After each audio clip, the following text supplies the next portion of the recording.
Welcome into Teal, the show. I'm Jamal Saints here alongside Frank Frangie. Frank, the Jaguars have been at this for 11 practices, and this morning things finally got, I don't know, fun, real, whatever you want to go with. Best practice of the camp so far was today. It was a good practice. It was, you know what it was? It was football. They tackled to the ground. Now look, you're always nervous when a team tackles to the ground when they haven't been doing that because you don't want to get anybody hurt. But I think it was fun for the fans. It was fun for all of us in the media. I think the players enjoyed it too. There was real football. There were real touchdowns, a lot of red zone stuff. I thought it was a fantastic practice. I thought from a watchability standpoint, the best practice of camp so far. And the good news, no injuries when they got off the field, which is always the best news of it. The players were excited, Frank. We got the chance to catch up with a couple of them after practice, and they said, you know what, finally getting a chance to hit someone else, it just feels like football. It feels like fun for them. It was great to get back out there, get some live scrimmaging out there. It's just great to be out here. It's a grind. We know that. Training camp is a big one. I'm just excited to keep going. How much different is it when you can finally know that there's somebody that's going to tackle you? I mean, it actually feel like football again? I mean, you're like, okay, we got to make sure helmet's strapped up. Let's go to work. So it's been exciting. You know, it was great to get out there and do some live reps, and we're ready for the preseason. You just heard from Parker Washington, rookie wide receiver. He's a draft pick from the Jaguars out of Penn State. Frank, he's battling for a roster spot toward the end. I think you said at one of the previous Teal shows you think he's going to be here. Doug Peterson was asked if he sees a little bit of Christian Kirk in Parker's game, and he kind of said not yet. So that's not a no, that's a not yet. But that is who he plays like. He may not quite be Christian Kirk. Christian Kirk's one of the best receivers in the league. It's hard to compare a rookie to one of the best receivers in the league, but that's his style of play. He's a little stockier. He's built kind of like Christian, a little shorter, a little broad-shouldered, stocky guy. He's a punt returner. I think he'll be the backup punt returner to Jamal Agnew. I'd be shocked if Parker Washington isn't on the team. I like him. He looks polished, Jamal. He looks like a guy that's been in the league for a few years. He doesn't look like a young guy. Everything seems to come easy to him. I don't know that he's the fastest guy. He's not the biggest guy, but he's a good football player, and he does remind me of a young Christian Kirk. I think that comparison works. I really do. Hey, that's a pretty good comparison if you're a rookie to have, because Christian Kirk is a pretty good guy in the NFL. Now, another Jaguars rookie that we've been keeping our eye on is a guy that knows Jacksonville pretty well. Played his high school football at Baker County. He's a Wildcat, Cooper Hodges. Jaguars drafted him out of Appalachian State. He's been out on the field, and he's been turning a few heads for more reason than one. We'll get to his play on the football field in a second, but before practice each day, he's been hyping up the crowd and even has a gymnastics move that we've now dubbed the tugboat tumble. Wake up, baby, let's go, come on. There he is. Let's go, come on. You know, it started off with hyping the crowd up. You know, the vets, you know, they want me to get some juice flowing, you know. And then one day they're like, do a cartwheel. And first time I did it, I flopped hard, you know. And then last 2 days have been solid landings. So improvement coming. Maybe a little something else in the rotation. I don't know. Might have to talk to somebody about that. Look, you got a lot of an offensive lineman with a nickname like Tugboat who can go out there, get the crowd hype into it, even a little cartwheel in there. But Cooper's been turning a few heads. There was a run from Tank Bigsby that a lot of people are talking about, and I was standing on the sideline like 30 yards from the line of scrimmage, and here comes Cooper Hodges hauling downfield to lay another block for Tank. That's the kind of thing that shows up in the film room. I'd be a little bit surprised if he's not at the very least on the practice squad. He's a guy that has great enthusiasm, connectivity with the fan base. I think that does matter. I agree with you. Look, you only keep about 8 or 9 linemen. Well, you know the first 7 or so. You know the starters are going to be on the team. You know Tyler Shatley's going to be a backup. When Cam comes back, there's another guy that's going to start some that'll be a backup. I think they like Blake Hance because he can play a lot of spots. So a lot of those first 6, 7, or 8 are already set. So he may be on the practice squad at the very least. But I think he's going to be around here. He's a fun guy. He's a local guy. And he's an enthusiastic guy. And guys like that are fun, no question. Definitely. We will be keeping an eye out on Cooper Hodges as he goes through the rest of training camp and into preseason. Now, one of the things about going through training camp is the offensive linemen have to try and block their own guys. So one of the guys that's been trying to get through the Jaguars offensive line has been K'Lavon Chaisson. Now, Chaisson going into another year, he hasn't exactly produced so far in his NFL career. Maybe not up to the draft status where he was at. But the Jaguars coaching staff has confidence that Chaisson can be what they need from a pass rush perspective.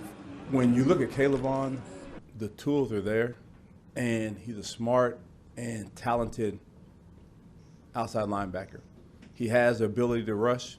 He's shown it, and we're just waiting for him to be healthy and get his opportunity to get out there and show what he can do. Now, I know that's a little bit tough for some Jaguars fans to get on board with, but Frank, the coaching staff believes in this guy. It's not his fault he was drafted where he was in the first round, but he works hard.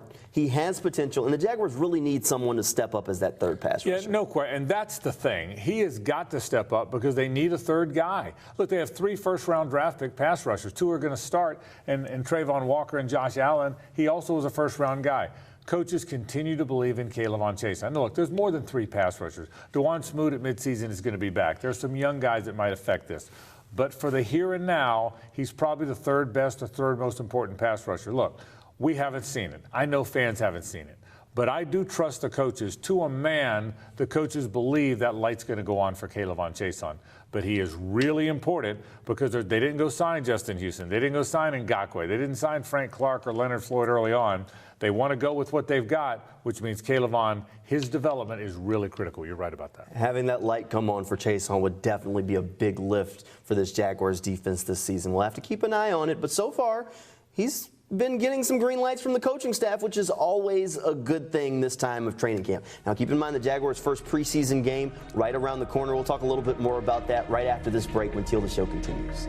Welcome back into Teal the Show. This is a fun Jaguars team to cover this year. Frank, I know you've covered a lot of teams. When you're around these guys, you have to get the feeling that this has got to be one of the most happy, personality-driven, and close-knit groups that you've had to cover in your time. There's no question. Part of good culture is trust and relying on each other. The other part of good culture is enjoying each other. I think this group does enjoy each other. I really will compliment Doug Peterson and Trent Baalke. When they built this roster, having the right locker room was really important. I mean, it was very important to those guys. They talked about it. They talked to me about it. And I think they got that part right. And part of it, yeah, you want good football players. You're trying to win games. But fun guys that like being around each other, I think is really important, Jamal. And I think you hit it as much as just about any team we've seen around here. Yeah, they like being around each other on and off the football field. One fun guy, Cisco. He tried something this offseason that he said was a little bit more nerve-wracking than playing a playoff game. He got up and tried stand-up comedy for the first time. You don't really understand, like, the dynamics of making people laugh is harder than people think. So I was just nervous about, like, understanding the crowd, how am I going to get laughs? And it wasn't bad, though, at the end of it, because it was a bunch of beginners, it's amateur, so not too bad, yeah. Is that something you had always wanted to do, or was that just like a spur-of-the-moment thing? It was a spur of the moment, but I'm just a clown. Like, I just play a lot. I love to make people laugh, like, in any, like, little setting. So me and my friend did it, and it was fun. I mean, I definitely try it again. Hit a Jack's Comedy Club soon. Bring your teammates with you?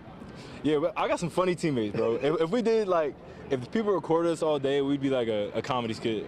Like, who's the funniest guy on the team, you or somebody else got you beat? I'm going to say besides me, I'm not going to say I'm the funniest guy on the team. We got some funny dudes, though. Like, Tyson's real funny.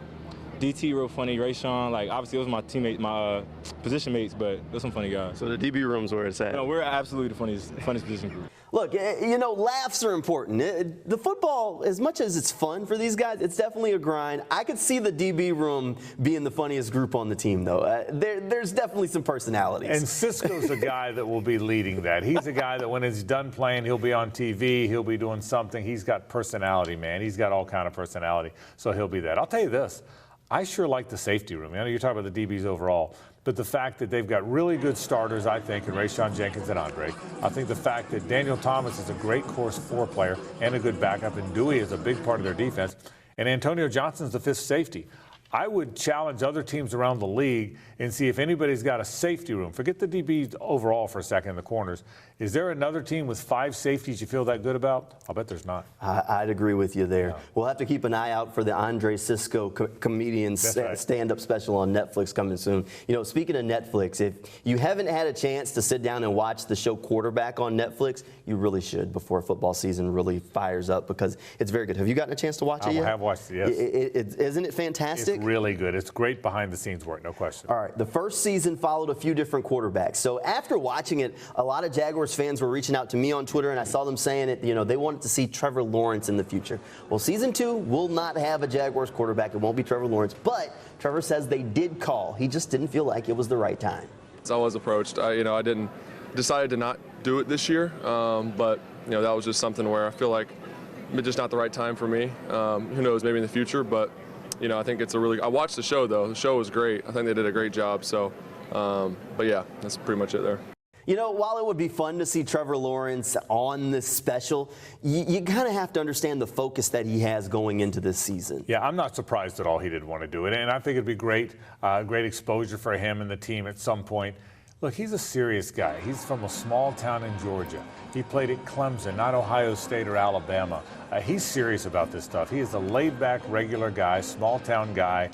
I wouldn't have minded if he did it. It'd be kind of fun because he's a good guy and a fun-loving guy. But I would have been a little bit surprised if he jumped at that. Jamal, that's just not who he is. Of all the reasons we like this kid, one of them is he's not about that. He's not look at me guy. He's really not, man. People say that. He's not, hey, look at me guy. He's an easygoing, stay out of the spotlight guy as much as he can be. He definitely is. Now, when the Jaguars take the field for their preseason game against the Cowboys on Saturday, there's a question of if Trevor Lawrence will be on the spotlight on the field. There are reports that Doug Peterson is considering playing or plans to play many of his starters for a series or two during that game, which, Frank, I don't know. I thought that was a little surprising. I thought he'd go the opposite direction and play many of the backup guys and tell the starters to just watch. I don't think they'll play very much. I think the report that came out is that they're going to play a few series, and that's probably about right.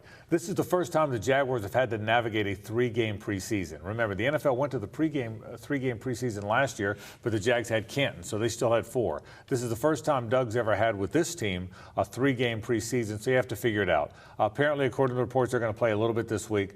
I would guess maybe a little bit more next week in Detroit, and I bet they don't play at all against Miami. So not a lot of work in the preseason for the starters, I wouldn't imagine. All right, Frank, if you were calling the shots, would you play Trevor Lawrence on Saturday night? I might play him a series, but I tell you what, I'd get the ball out of his hand. I mean, I will tell you this, I wouldn't spend a whole lot of time checking second read, third read, this progression, that progression. I might get his feet wet, hand off a few times one series, but I wouldn't do much more than that. All right, I agree with you there. We definitely just get a look at him, just say, okay, well, you were on the field, and then get him safely to the sideline, and let's start to look ahead back to practice and move on to that Detroit joint practices. All right, again, the Jaguars will be on the field on Saturday night. We have another Teal the Show coming your way on Friday, and that's where we will really start to get you ready for some of these players you'll see out on the field on Saturday when the Jaguars do take the field for that preseason game. We'll talk a little bit more about what you should be looking for when you watch that game. That's coming up on Friday night. Hey, thanks for hanging out with us here in Teal the Show tonight, and good night, and go Jags.